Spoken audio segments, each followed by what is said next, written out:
मुसळधार पावसामुळे अकोल्यातल्या पूर्णा नदीची पाणी पातळी आता वाढली आहे आणि जिल्ह्यातल्या गांधीग्राम इथल्या शिवमंदिर पाण्याखाली गेलेलं आहे। उद्या श्रावण महिन्याचा शेवटचा सोमवार आहे, त्यामुळे नदीमधून जल काढताना काळजी घ्यावी असं आवाहन प्रशासनाकडून करण्यात आलं आहे।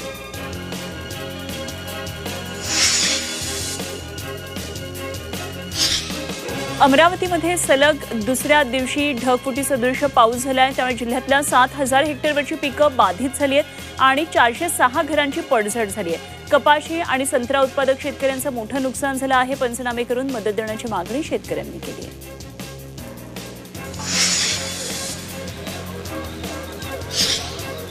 नांदगावसह परिसरामध्ये 2 दिवसांपासून मुसळधार पाऊस होतोय। पावसामुळे लेंडी आणि शाकंभरी या 2 नद्यांना पाणी आलेलं आहे। तर पावसामुळे रेल्वे मार्गावरचा भुयारी मार्गामध्ये पाणी साचलंय, त्यामुळे वाहन चालकांना मोठा मनस्ताप सहन करावा लागतोय।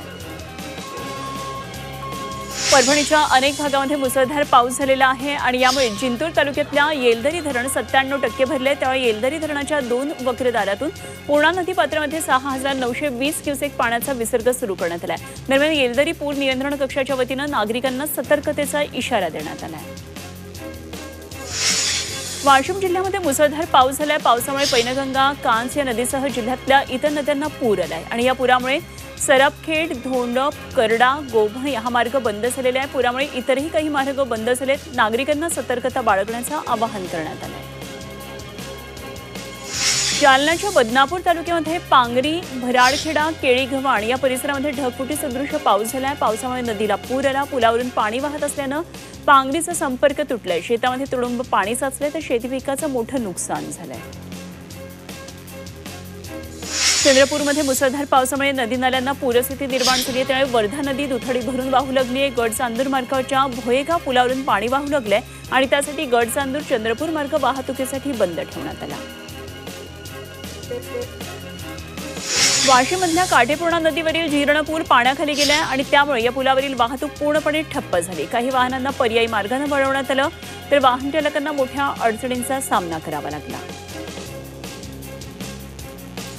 नाशिकमधल्या मनमाडच्या अंकाई किल्ल्यावरून धबधबे प्रवाहित झाले, त्यामुळे किल्ल्यावर जाण्यासाठी असलेल्या पायऱ्यांवरून देखील मोठ्या प्रमाणामध्ये आता पाणी वाहू लागले। चंद्रपुरातल्या माडिकगड डोंगरामध्ये हेंडगवरे समूहानं मान्सून ट्रेकचं आयोजन केलं आणि 16 जणांचा समूह 3 गाड्यांनी ट्रेक केला। यावेळी सदस्यांनी जंगूबाई गुहा आणि भीमलकुंड धबधब्याचा अनुभव घेतला।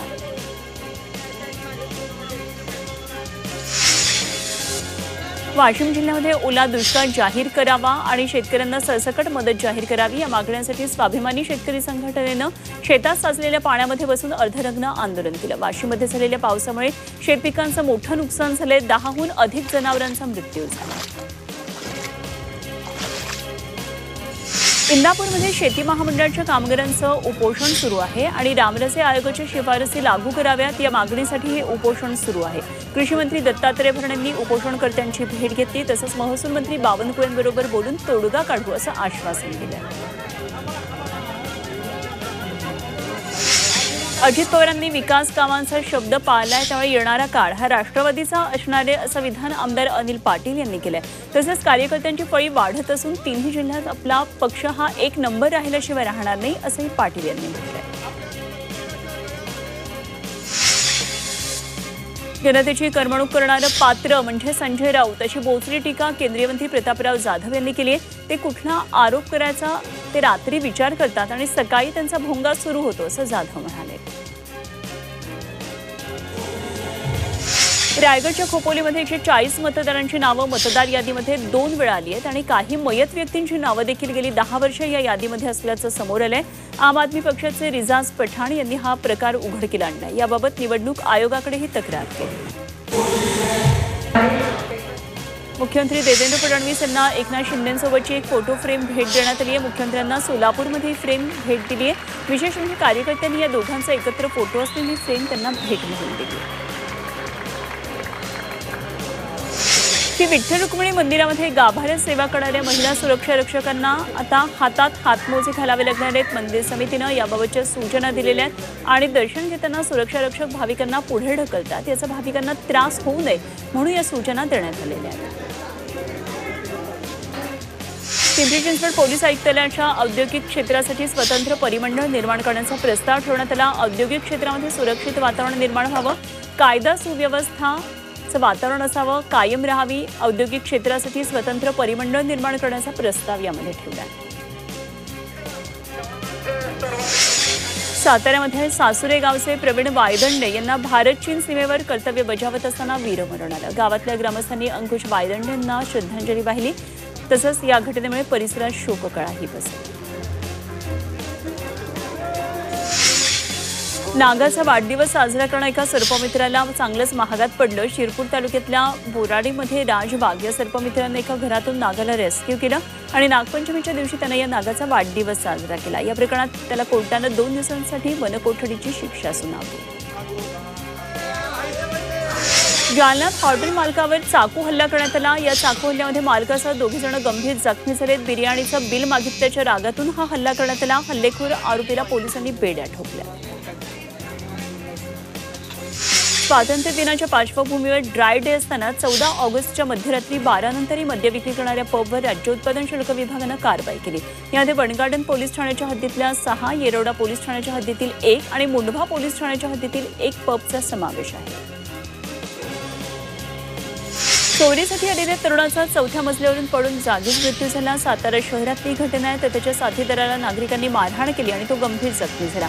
मात्र इतर साथीदार पळून जाण्यात यशस्वी झाले। अंबादास दानवे यांनी अपघातग्रस्त तरुणांना मदत केली आहे। अहिल्यानगर महामार्गावर इसारवाडी फाट्यावर 2 तरुण वाहनाखाली दबले गेले। 1 तास प्रयत्न केल्यानंतर या तरुणांना बाहेर काढण्यात यश आलं। टेम्पो माल वाहतूक ट्रकला धडकल्याने तरुण दबले गेले।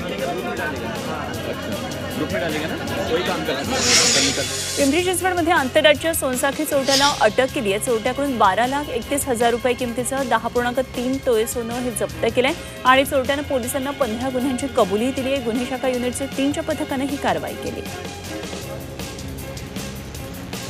लातूर एमआयडीसी पोलीस ठाण्याजवळ 11 लाखांचा गुटखा जप्त करण्यात आला। या प्रकरणात पोलिसांनी 2 जणांविरुद्ध गुन्हा दाखल केला आहे आणि शहरातल्या गुटखा विक्री होत असून पोलीस त्याकडे दुर्लक्ष करत असल्याचा आरोप नागरिकांनी केला।